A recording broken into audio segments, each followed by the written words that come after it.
Salut YouTube, ici Mia alias Click Argentique et aujourd'hui j'ai envie de te parler d'un petit projet artistique qui s'est développé au cœur du confinement. Mais avant de te parler de ça, je vais t'expliquer pourquoi j'en suis venue à avoir ce projet-là.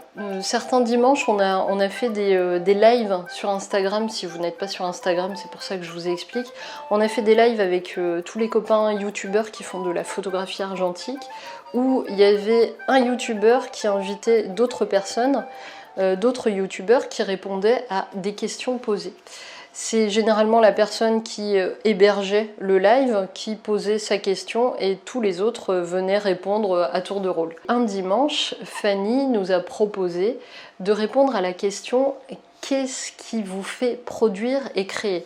Quelles sont vos motivations ? Quel est votre élan en fait pour produire et créer ?» J'ai trouvé ce questionnement assez beau. Il m'a fallu quand même du temps pour arriver à répondre à cette question-là parce que généralement, moi j'ai un travail qui dure depuis déjà plusieurs années, un travail artistique, donc c'est vrai que ça a été un petit peu difficile pour moi de répondre à cette question et c'est tout simplement en promenant JPEG un matin que j'ai un petit peu compris et j'ai pu répondre à cette question-là. Pour vous raconter la petite histoire avant de vous présenter ce projet que j'ai développé pendant le confinement. Pendant le confinement, j'ai chopé le Covid. C'était pas drôle, mais je vous passerai un petit peu les détails. Mais pour ce qui est des symptômes, j'avais une grosse oppression thoracique qui a duré pas très longtemps. J'ai eu beaucoup de chance, ça a duré 48 heures je crois. Vraiment intense, mais 48 heures, 24 à 48 heures. Et j'ai eu surtout, du jour au lendemain, une anosmie et une agueusie, qui est la perte d'odorat et de goût. Et ça a été brutal, ça a été vraiment du jour au lendemain. Ça m'a beaucoup perturbée parce que quand on a l'habitude, on se rend pas compte. On se rend pas compte de la chance qu'on a quand on a, par exemple, quand on peut marcher, quand on peut... Enfin, il y a plein de choses comme ça pour lesquelles on se rend pas compte qu'une fois qu'on nous prend un petit peu tous nos sens. Enfin, j'ai un petit peu du mal à m'exprimer, mais si vous voulez, en gros, je me suis rendu compte de l'importance du goût et de l'importance de sentir une fois qu'on me l'a retiré. Je me rendais pas compte, mais en fait, ne pas avoir de goût, quand tu bouffes, c'est pas drôle. C'est même très étrange parce que t'as que la texture et puis tu sens rien d'autre. Enfin bref, on va passer les détails là-dessus parce qu'on s'en fiche. Mais en gros, vu que j'étais un petit peu bloquée, j'étais pas non plus alitée, mais légèrement. Vu que j'étais un petit peu bloquée, je me suis retrouvée à observer énormément l'extérieur, donc à observer beaucoup de ma fenêtre. Et je me suis concentrée sur mes trois autres sens qui étaient le toucher, la vue et l'ouïe. Ce qu'il faut savoir, c'est qu'un confinement dans une grande ville, ça change complètement l'ambiance sonore. C'est-à-dire que, par exemple, les bruits de voiture, ils laissent place à tout ce qui est nature de s'exprimer. Les oiseaux passent leur journée, parce qu'on est encore en confinement à l'heure où je tourne cette vidéo, les oiseaux passent leur journée à chanter à tue-tête. C'est essentiellement ce que j'entends toute la journée. Et c'est assez plaisant finalement. Et ce qui fait que pendant les jours où j'ai été malade et essoufflée, parce que bah voilà, j'ai passé énormément de temps à observer l'extérieur et à écouter un petit peu tout ce qui se passait à l'extérieur. Ça m'occupait, ça me faisait énormément de bien. Comme vous le savez, j'ai mon appartement qui est assez haut, ce qui me permet d'avoir une vue sur les toits qui font face aux autres immeubles. Et là, j'ai découvert vraiment une nouvelle vie qui s'offrait à moi, qui était la vie des oiseaux. Il y a énormément d'oiseaux qui viennent, ils ont une rythmique, enfin j'ai passé tellement de temps à les observer que maintenant je sais à telle heure qui vient, qu'est-ce qu'ils font. Il y a une espèce de mafia d'ailleurs entre les oiseaux qui est assez intéressante, c'est-à-dire qu'ils ne se mélangent pas entre races, du moins sur le toit qui est en face de chez moi. Par exemple, à telle heure, il va y avoir les pigeons, à telle autre heure, il va y avoir des pies, à telle autre heure, il va y avoir des corbeaux. Et c'est assez amusant finalement d'observer ça et de réaliser ça. Un matin, j'ai vu 7 pies qui étaient oui, donc 7, le chiffre 7, hein, il y en avait énormément, qui étaient en train de s'amuser sur le toit d'en face. Et là, je me suis dit, bordel, faut faut que je les photographie, c'est trop bien.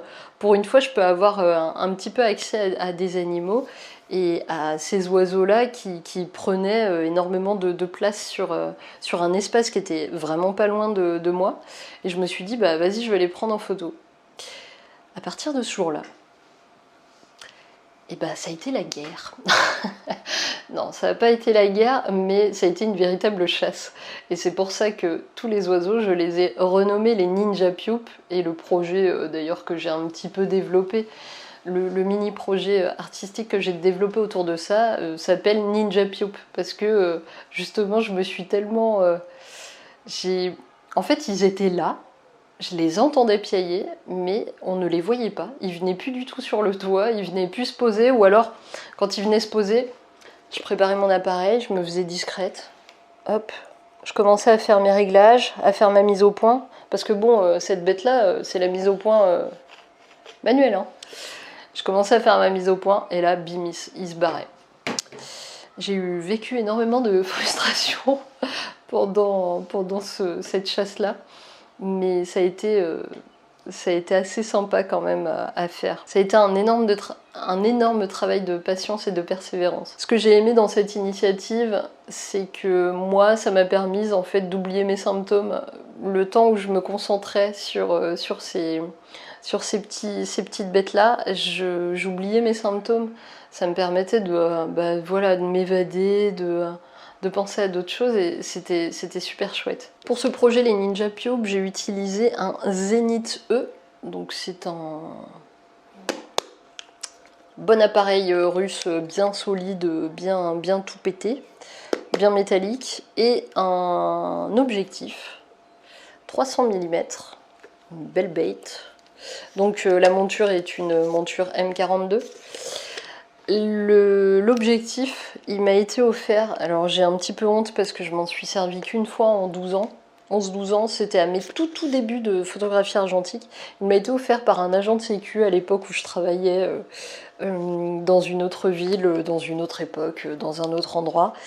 Et cette personne me l'a offerte gracieusement. Il adorait démonter les objectifs, il achetait des objectifs avec des fungus à l'intérieur et puis il s'amusait à les démonter, à les nettoyer et puis voilà. Et c'est ce mec là, donc ça se trouve il passera par ici et auquel cas bah merci monsieur. Merci beaucoup pour cet objectif parce qu'il m'a été très utile ces dernières semaines. Et cet objectif là, bah, ça m'a permis d'avoir une meilleure vision sur les oiseaux qui faisaient face à mon immeuble et du coup j'ai pu faire quelques clichés avec. J'avais très peur que mes photos soient floues parce que vu que l'objectif il va énormément zoomer, moi bah, même si j'essaye de pas bouger, bah, je bouge quand même, l'oiseau il bouge énormément et du coup j'avais peur d'avoir des photos floues et finalement j'en ai pas eu tant que ça. Alors après, j'utilisais malgré tout une vitesse assez rapide, j'ai utilisé 1/250e, j'ai même utilisé la vitesse 1/125e, mais sincèrement j'avais beaucoup de crainte, et parce que du coup je prenais quasiment toutes mes photos, toutes les images que vous verrez, elles ont quasiment toutes été prises à main levée, parce que le problème c'est que quand il y avait un oiseau qui déboulait, j'avais pas le temps de mettre en place, parce qu'au tout début je faisais ça en mode hyper sérieux. Je prenais le trépied qui est actuellement en train de m'aider à filmer. Je prenais ce trépied-là, j'avais installé mon appareil avec le gros objectif, enfin le truc de ouf. En plus, je pouvais pas le brancher là, je le branchais là. Parce que bah, moi, mon trépied, j'ai pas un truc qui s'ouvre comme ça. Du coup, le machin, parce que le trépied il est en plastoc, du coup, le trépied il tenait à moitié. Enfin bref, c'était un peu le bazar. Et je le laissais installer devant la fenêtre. Je me suis dit, bon, comme ça, normalement, j'arriverai à choper, j'arriverai à être à peu près prête pour attraper des pioupes. Eh bien, j'ai vite arrêté parce que, en fait, les meilleurs moments, c'était des moments où j'avais pas tout installé. Et je l'ai fait les premiers jours, les premières photos je l'ai fait, mais après j'ai arrêté de tout mettre sur un trépied et je me suis installée et puis en fait je gardais tout simplement mon appareil avec moi. Soit je me basais sur mon chat qui faisait des gna gna gna gna gna comme ça quand il entendait des oiseaux, soit je restais avec dans mon fauteuil comme ça et j'observais en face de chez moi. Je suis restée très longtemps comme ça. Je pense que j'ai passé plusieurs jours assise dans mon fauteuil avec l'appareil contre moi, comme ça, prête à prendre des photos. Ça m'a occupé, hein. Ça m'a occupé pas mal de temps. Même après après ne plus être malade, ça m'a occupé et ça m'occupe encore maintenant. La plupart des photos que vous verrez, donc elles sont en noir et blanc, c'est les photos que j'ai prises avec mon Zénith et j'en ai prises d'autres également avec un Canon EOS 5000 et un objectif 18-200 parce que ça me permettait de prendre d'avoir un petit peu de zoom, même si sincèrement le 300 mm était quand même beaucoup plus sympa. Ouais, c'était quand même beaucoup plus sympa le 300 mm. Voilà, c'était un petit peu une petite histoire que je voulais vous raconter. J'en profite en même temps pour vous présenter un appareil très très basique qui fait bien son job. Un petit appareil bien sympa. Je sais même pas où je l'ai chopé. J'ai dû le choper en brocante, celui-là. Celui-ci, je crois que je l'ai chopé en brocante, ouais. J'ai plusieurs objectifs qui se montent dessus et j'adore. Vraiment, c'est ma monture. Ma monture préférée, c'est la monture à baïonnette. Donc la monture M42, qu'on appelle aussi. Pour moi, c'est la monture la plus cool parce que c'est 1000 fois plus simple à installer sur un boîtier. Et puis ça permet d'avoir toute une gamme d'objectifs et de pouvoir les monter sur plusieurs appareils photo. Et ça, c'est chouette. Bon, même les autres montures le font, mais j'apprécie beaucoup ce petit Zénith. Je suis assez contente des résultats. Les photos que vous voyez, elles ont été développées au stand dev. C'est une pellicule, si je ne dis pas de conneries, de Tri-X. C'est soit une Tri-X, soit une HP5, mais je crois que c'est une Kodak Tri-X. Et j'ai développé donc au stand dev, au cafénol, tranquillou, et voilà. Les autres photos que vous voyez en couleur, alors là par contre, je sais pas. Pour les pellicules, je saurais pas vous dire parce que j'en ai un petit peu de toutes sortes. Et par contre, elles sont toutes périmées. Que ce soit la Tri-X ou les autres pellicules, c'est des pellicules qui sont périmées. Voilà.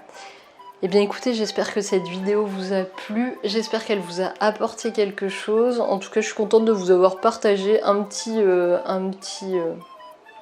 bout d'histoire de ce confinement. Ça restera en plus sur la toile, donc c'est très bien. Ça me fera des souvenirs assez sympas. Et si vous capturez vous aussi les Ninja Piope, je serai ravie de voir vos photos et de partager avec vous un petit peu des histoires là-dessus. J'ai un abonné qui m'a contacté sur ma page et qui m'a raconté un petit peu des petites astuces pour arriver à attraper des Ninja Piope. C'était assez sympa, ça m'a bien fait marrer. Je vous remercie d'ailleurs tous parce que vous me contactez souvent à MP, on papote, j'essaie de papoter avec tout le monde, j'essaie de répondre à tout le monde. Ça commence à être un peu difficile parce que vous êtes de plus en plus nombreux, mais j'essaye de faire l'effort de répondre au maximum. Vraiment merci beaucoup parce que je trouve que j'ai une des meilleures communautés sur YouTube.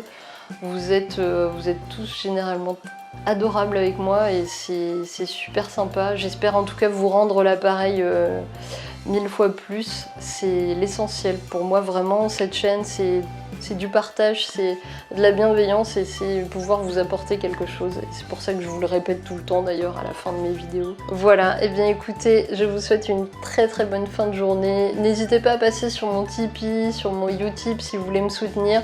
Et si vous n'avez pas d'argent pour me soutenir, vous pouvez mater des pubs et surtout vous abonner. N'hésitez pas à vous abonner à la chaîne si vous aimez le contenu. Allez, je vous dis à la semaine prochaine pour de nouvelles aventures et en attendant, faites de belles photos et prenez soin de vous. Salut!